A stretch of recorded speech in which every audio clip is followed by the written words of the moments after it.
All right, and we are live with Ariel. So thanks for coming on the podcast. Yeah, for sure. Thank you for having me, everyone. So can you just give us a little background on, where you came from and how you got it started in the digital nomad life?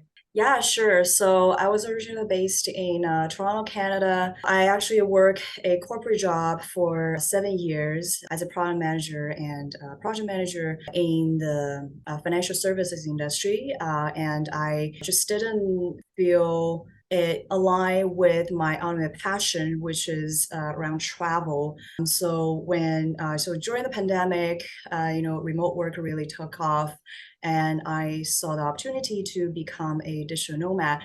And so last year, 2022, I just decided to start my digital nomad journey. And along the way, I also founded a venture called WorkAnywhereGo.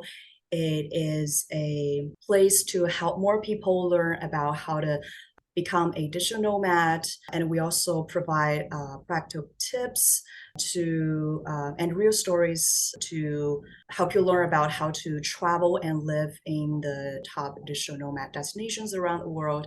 We also offer consultations in the areas such as working anywhere career planning, working anywhere financial planning, nomad logistics, setup and optimization, and digital nomad destinations planning. So yeah, so far I have traveled to about like 10 top digital nomad hubs in the world. I typically stay in each place for like a month or 6 weeks, which give me kind of enough time to get to know the local vibe and get connected to the nomad communities in each destination. So far it's great. I met a lot of amazing people on the road. I just wish more people can discover this lifestyle and establish a life that they can truly enjoy. Nice. That's awesome. So so you've been to ten places, 10 countries. So what are some of the top places for digital nomads in your opinion? Yeah, so I typically use kind of a nomad list to like filter through, kind of the some rankings for digital nomads, and you'll see you can filter by different criteria such as the members who are there, and you can have a estimate about what how big is the community there. And some of the biggest community I would say include Canggu in Bali, and Lisbon is a really big one in Europe. And in South America, I would say Medellin and Playa de Cama in Mexico. And Chiang Mai, which is where I am right now, used to be a big one, and it is actually one of the kind of original digital nomad cities that started a few years ago. For some reason, I feel like it's kind of taken over by other emerging digital nomad cities, such as like Bali and Buenos Aires. That's one that's up and coming. So I would say, yeah, those are kind of the most popular ones with very established digital nomad ecosystems, such as co-livings and co-workings and regular digital nomad meetups. Okay, nice. Nice. So is it pretty easy to meet and connect with new people in these digital nomad hubs? I would say yes, but it depends on first of all where you go and where you live. That's kind of some of the big deciding factors. Some additional cities have the reputation, such as Chiang Mai, but if the main people who are organizing those events kind of left the city, and then yeah, it might become a little bit harder to find people. But some of the tips I found is that I think living co-livings is one of the best way to meet other people, and then do try to join some local WhatsApp groups, and then find like digital nomad Facebook groups, Yeah, those are kind of the ways that you can get to know, which help you get to know some people, and then they can get you more resources. You can connect with other nomads in the city. Nice. Oh, that's awesome. So you have experience both in the kind of the corporate world living in Toronto and then the digital nomad life. So how did you what kind of sparked that decision to transition into a life of travel and being a digital nomad? Yeah, for sure. I think growing up, I've always loved travel. But before the pandemic, my thought is that okay, Toronto is a little bit too cold because it's got like five Mm, months of winter. right. Yeah. Maybe there's All a of Canada. like a better way uh, to live my life. So I thought that okay, maybe moving somewhere south, that's and then become an expat, like that's the only way. But then like a lot of people starting to do the digital nomad things, and obviously with the evolution of remote work, it's a lot more feasible to do it these days. So being in the corporate world, I think in the first few years, I really like it, and actually, like kind of growing up, I was kind of the good Asian kid um, who kind of like follow my parents' uh, kind of intended path for me, and try to check off the all the lists that they want me to do. And I was in the path for a very long time until like a few years ago. I think during a trip to Thailand, and somehow I just suddenly realized that, oh, is this like all I want? Kind of climbing corporate ladder, kind of pleasing all the society expectations. Like, what is something that's really inside me that I really want to do? What kind of legacy do I want to leave in this world? And Mm, so I thought to myself that yeah, I'm really passionate about travel and seeing the world, and just yeah, like experience different like local cultures and meet people from different backgrounds. I really enjoying those.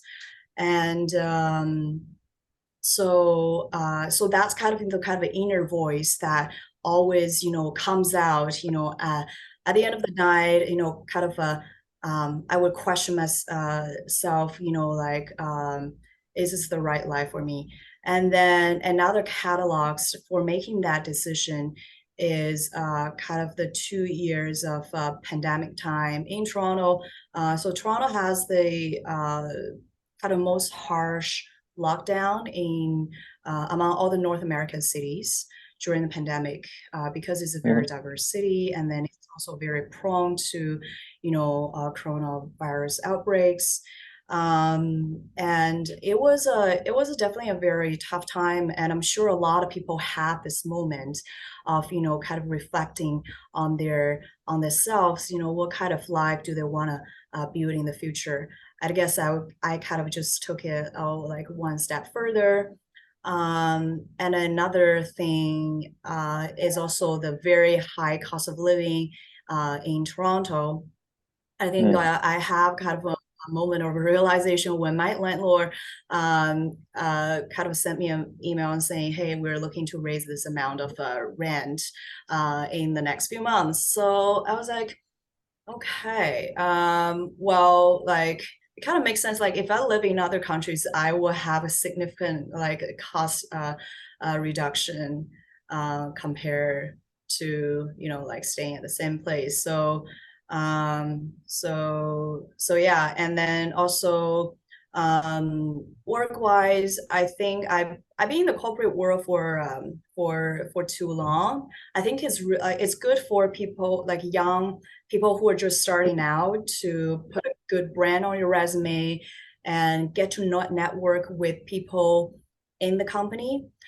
However, at least like for my situation, I feel like there's not enough growth, and I want to kind of work on like projects that have higher growth, and typically that can be achieved in like working kind of a smaller companies where you have a bigger impact. So all of this kind of lead me to think that hey, it's like about the time to make the leap. Okay, nice.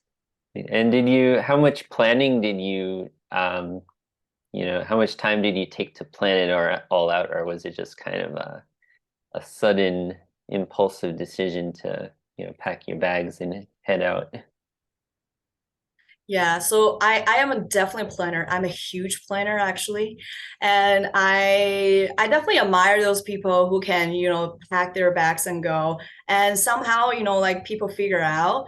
But for me, I'm a little bit like the analyzer. I always think, like what are some of the costs that we incur if I don't plan properly, and like in fact it could really happen, and especially you're on the road, like if you don't have kind of accommodation booked, and then you have to book like a flight last minute, that could be very costly. I think for me, I've planned my idea kind of a long time ago to, at least take, maybe like sabbatical year or something to travel the world, or, like move to a different country. Uh, I've always had that thought.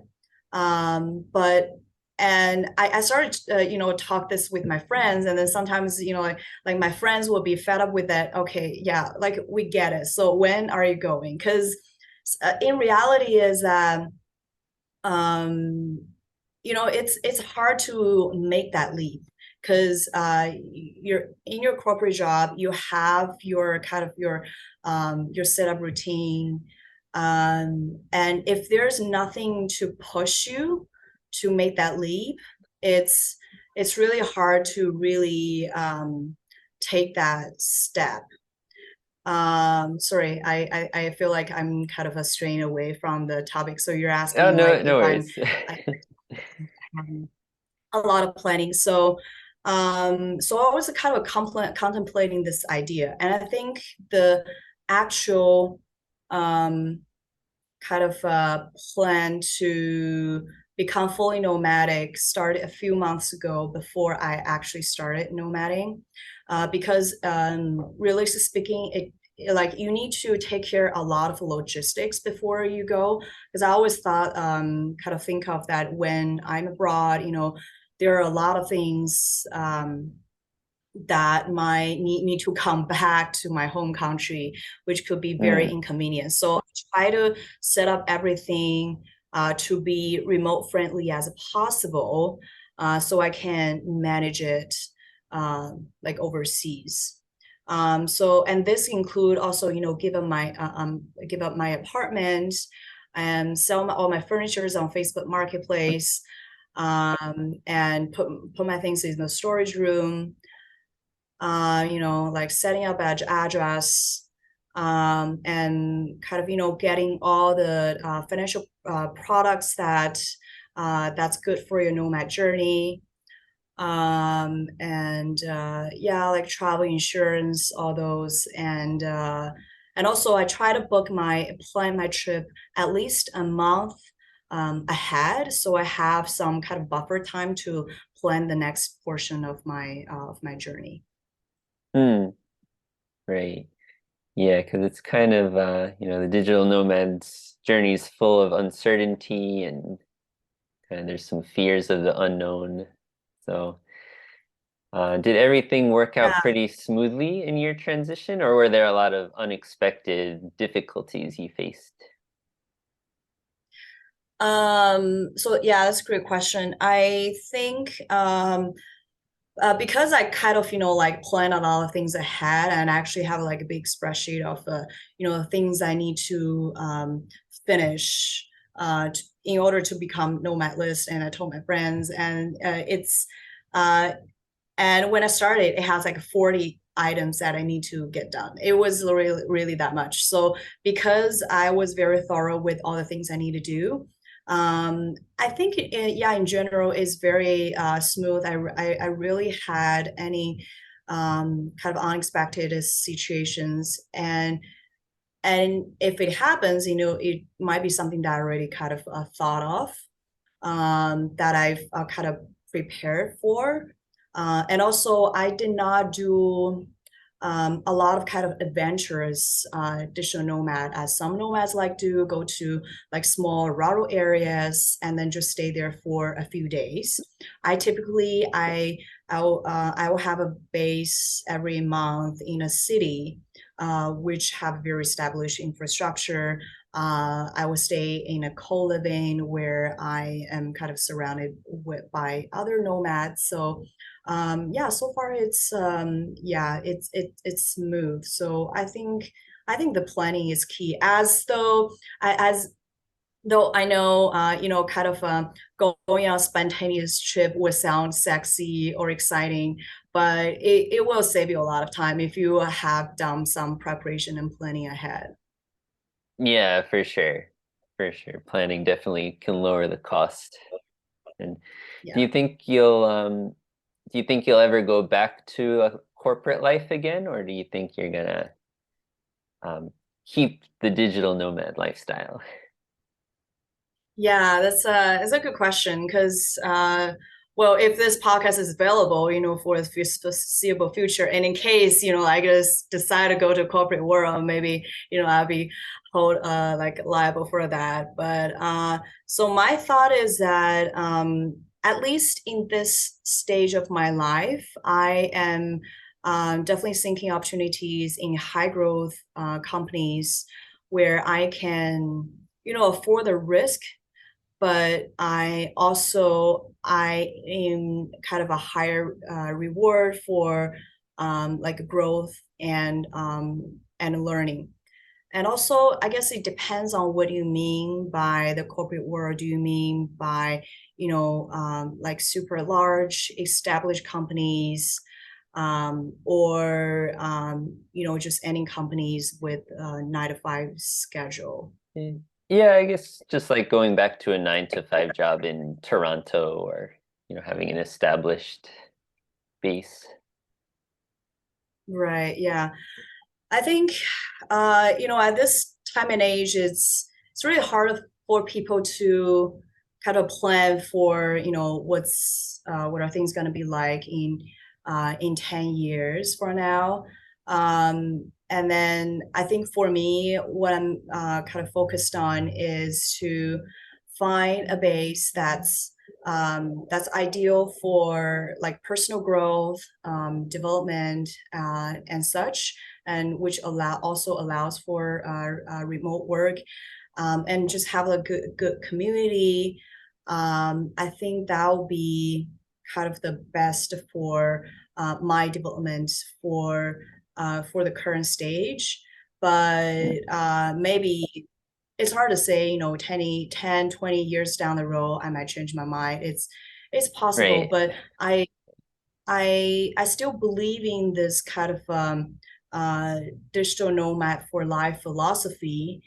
It doesn't mean that I will always want to move nonstop, but I could, like stay a place for 5 years, 10 years, but I don't want to kind of tie down to a place for the rest of my life. I just want to have the flexibility to, pursue a life that I really want, and pursue a location, a city that will really feel yourself at best. Hmm, nice. Yeah. Do you have a favorite city you've been to so far? Or a favorite Yeah, country? there are a few like my favorites. Barcelona is one. A month ago, I was in Canggu, Bali. I like Bali a lot. And it has been a additional my hotspot for many years. And even though the price has gone up a lot, and there's some um, kind of criticism about the gentrification of digital nomads, Right. its Yeah, I heard impact about to that. the local Yeah. communities. But like overall, I think it's a good vibe there, and I just think that currently there is some misunderstanding. But overall, like like we can find a way to um, kind of like live harmoniously with the locals, and help build their economies as well. Right. Yeah. Yeah, I haven't been to Bali yet, but I'd love to go. But Yeah, definitely recommend it. And the reason why I like it is because so number one, it has a huge nomad community there. right. And there are all different groups and events that you can attend. And then number two, yeah, a lot of kind of co-working cafes that you can, work from with really good infrastructure. And then Bali is also a place that, like you can find your own crowd. Like if Mhm. you don't like, like a party, you don't like to socialize with other people, you can do that too. Nobody would be very overbearing. And like you can totally just like focus on your work. And then there's also a lot to do in Bali. There's a beach. There's you can surf, one of the best surfing places in the world. Even though even now it's a little bit crowded. And the food is quite reasonable. Like if you like manage to find like kind of cheaper and local restaurants. And the weather is very nice. It's, like all year round is around maybe 25 to 31 degrees. So and lots of young people. So you're gonna find yourself, kind of surrounded by very, yeah, kind of like-minded people as well. So yeah, like like that's still I would say that's my top pick for now. Okay, nice. Yeah, it seems like paradise. I know that's like probably the most Instagrammable destination for nomads. Yeah, I mean, when you first got there, you definitely have a lot of Instagram versus reality moments. In my first week, I didn't like it because Mm, the traffic was really bad. mm, Some places it's not walkable at all. And yeah, some places look like kind of dirty. But I was even thinking about, okay, I originally planned 2 months here. Maybe I should just stay like 1 month. But then once you kind of, look beyond those kind of things on the surface, and you get to know the people there, um, both the local people and the nomads there. I and then I started to understand why there's such a buzz about Bali, and it definitely has its like good rationales. mm. Yeah, definitely.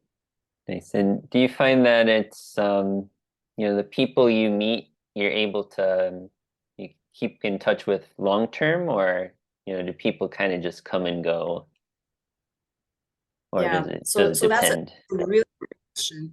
I think like I saw a research that's saying, like one of the top reason for digital nomads stopping this journey is loneliness.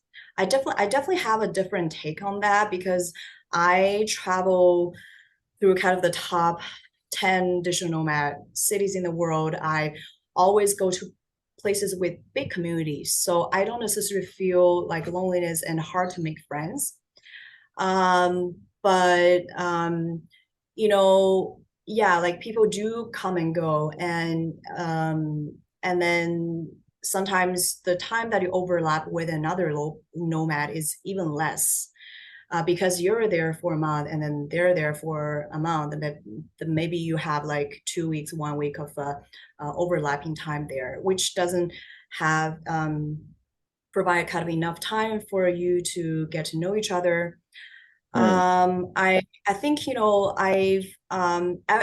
ever since I left Toronto, I definitely have met a lot more people in all my nomad journey, and I've talked to a lot of my Toronto friends who done a little bit of mini digital nomad journeys, and they feel the same. They because it's really hard to make friends in your base city if you have a kind of established routine. But in a new city, you're always kind of looking out to make new friends and connections, and so you'll meet a lot more people. And then I do use Instagram. I don't use it, kind of on in an addictive way, but also I'm not the one who just doesn't have a social media presence at all. So I try to keep mm, in touch with like with these people, and also kind of because like I'm just someone um who are very passionate about just like connecting people. And at one point, like how I envision my venture to be in the future is that it will become a hub to connect people who want to become digital nomads with people who are already digital nomads. So I try to connect with these people on social media to start with, and then yeah, in the future, like maybe there's opportunities for us to get to know each other better.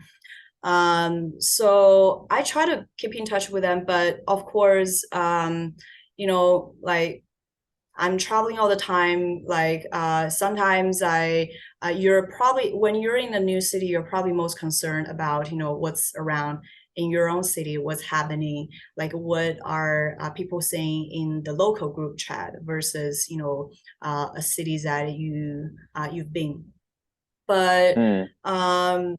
what's interesting about the digital nomad community is that it's a very tight community. You end up seeing a lot of frequent faces. Yeah, and when you see them again, it's a really like a delightful feeling.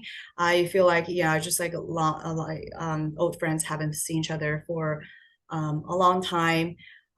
So you will click with those people, and then most people who are digital nomads have a passion for travel, and are freedom seekers and usually very independent, like tech savvy. So you do share a lot of like commonalities, which set as a kind of a common ground for you to connect further. And so obviously there are people who come and go, like at each other's Instagram, but really doesn't have interactions later. And but like ultimately, it's about the people that you've managed to like connect with. It's really not about the quantity, and obviously, yeah, it's the kind of quality and then the a number of connections that you're able to your real connections that you're able to make. And I would say um like if I live in Toronto or if I just live in one city, um yeah, when you have a kind of yeah like established life, it doesn't necessarily mean that you will make a lot of really good friends. um Right, that's yeah true. Yeah, you yeah, kind it of get really stuck depends. in your bubble, right? Right. Comes down to whether you share that common interest with like with others or not.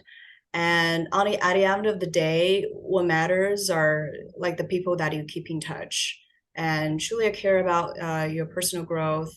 Yeah, and I've found, like I have met like quite some of these people on my digital nomad journey. Nice.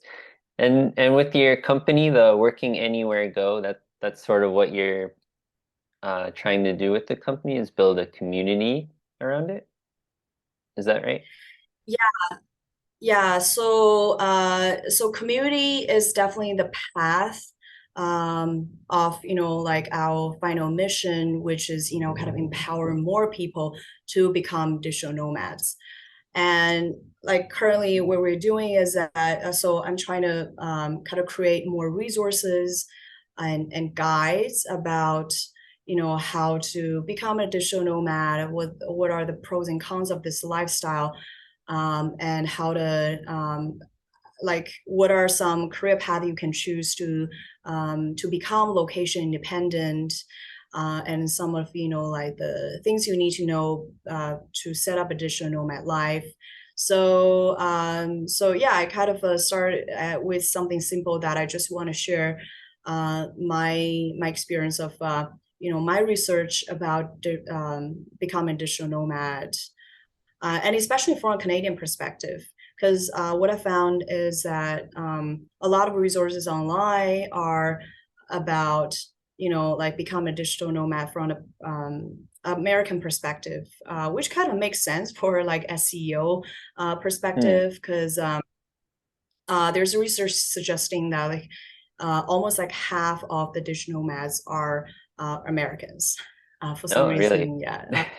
I didn't know that. Yeah, so it probably gets a wider audience. So originally, I thought that I just want to share what I find, because it's not very easy to find those resources online. Yeah, I just want to kind of guess empower more Canadians to escape the winter. Not Right. like leave Canada permanently, but like to be honest, like it's not very pleasant to spend like 5 months of winter every year, and then you also have like short days Mhm. because like the night is very long. Just not really good for mental health overall. And Ross, I forgot, are you American or Yeah, I'm are American from New York, oh, so well, near Canada, okay. upstate New York. Yeah, it's very so I guess I guess Also it's very somewhat cold. similar. Yeah. Yeah. Yeah, Yeah. exactly. Yeah. So yeah, winter comes and then the cost of living is just like insane right now in the US. Like rent, Yeah. food, inflation. It's like really, really Yeah. expensive to live there. So I think that's a big Yeah. incentive for nomads to leave. And so do you have what are some of your best tips or advice for people who want to become digital nomads? Do you have any like career paths you'd recommend or skills that are going to be in demand in the future? Yeah, for sure. Yeah, that's a million-dollar question. I think so. I guess it's two parts. So advice for people who want to become digital nomads. Obviously, every big decision in life, you want to first of all think about your passion, like what you're truly passionate about. And the second thing is to figure out, what the demand is ours. Because sometimes if you're just work on your passion projects, it's not necessarily gonna have a big audience. Yes, you entertain yourself, but if you're not able to convey the value to other people, you will have a hard time to monetize that. And it's probably more suitable to become a hobby while you're figuring things out to kind of turning Mm, into like a full-time thing. So yeah, after that, I would think like you don't quit your full-time job like abruptly. Like do some planning ahead, and especially the job market is not it's not great now. If you're financial wise, you're a little bit stressed, you don't want to take that risk, because you're not necessarily gonna find a magic path while you travel. It's not necessarily gonna naturally happen. There are a lot of steps that you need to take in order for that to mature. And so I think the best scenario is that keep on doing your full-time job, and then start to build a side hustle. And once you kind of see it start to monetize and kind of profitable enough for you to think, hey, it's time for me to step away. I think that's probably a better time than you to just go fully right away. But the caveat to that is that if your full-time job is sucking too much of your energy, that makes you never starting it, that's a different story. Because I think the most precious asset that we have in life is time.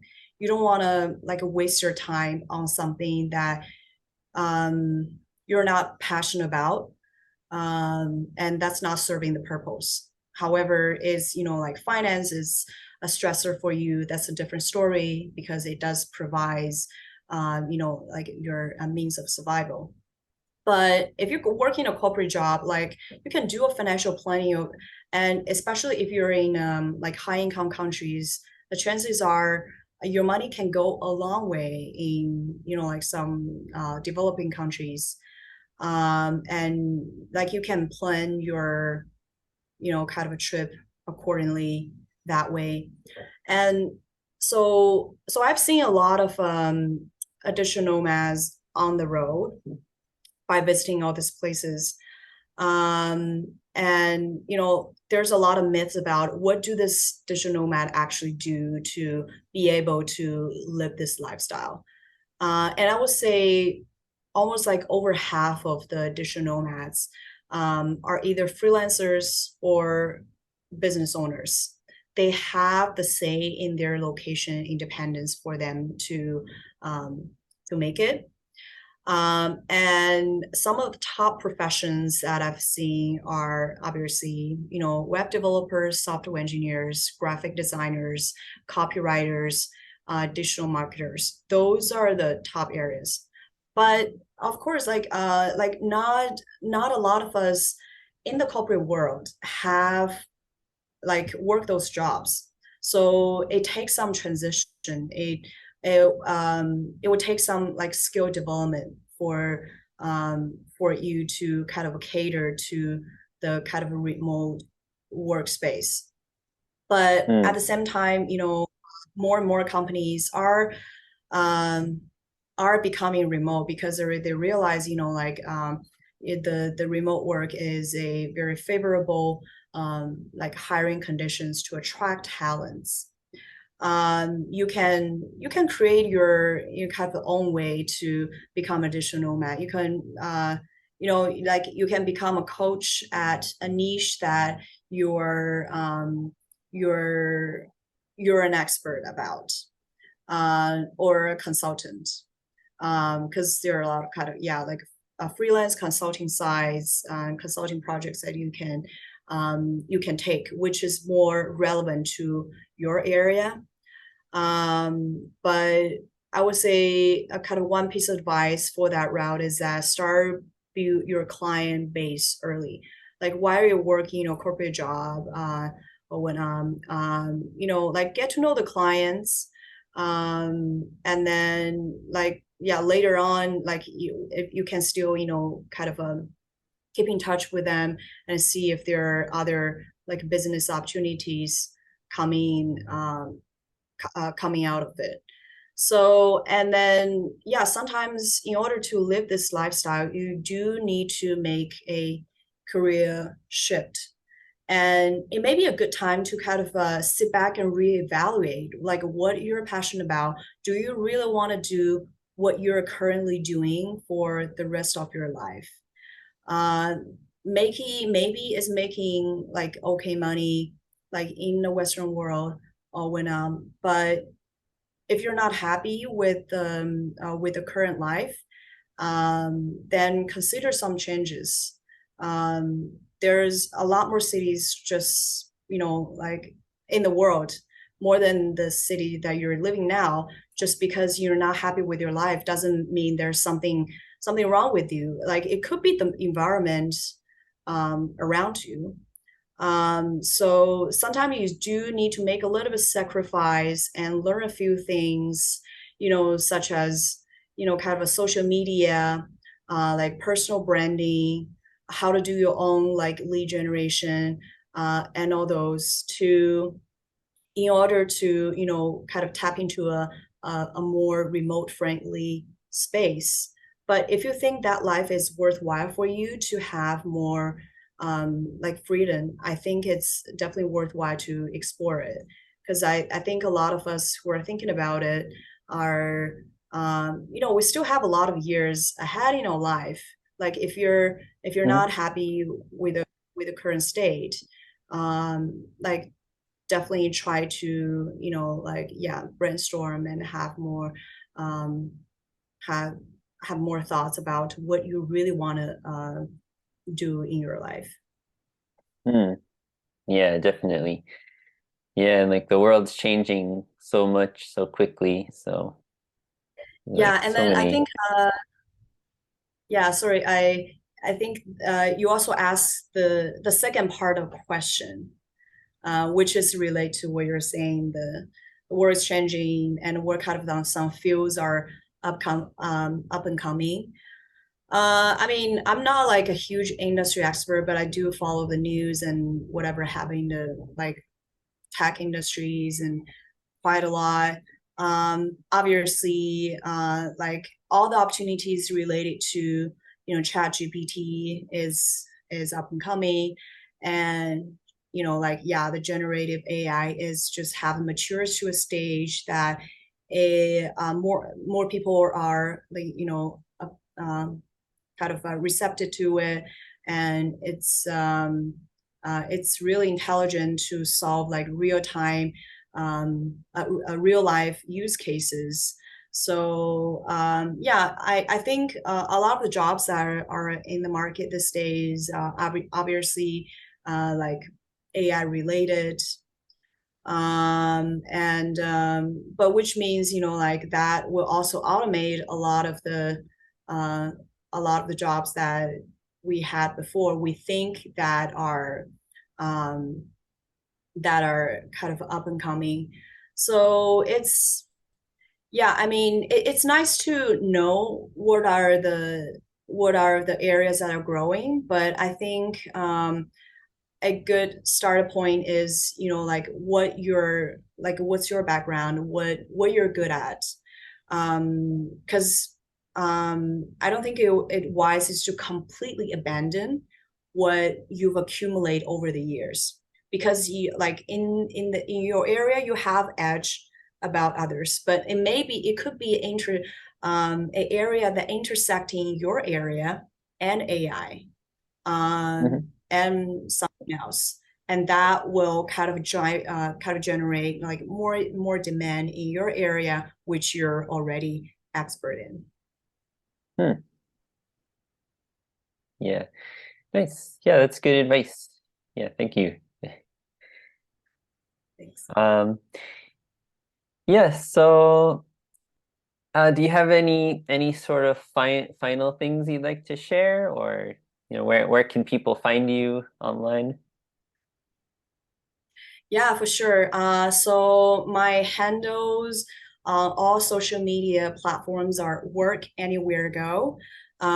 So without any space, and yeah, website and LinkedIn and so, Instagram are all WorkAnywhereGo.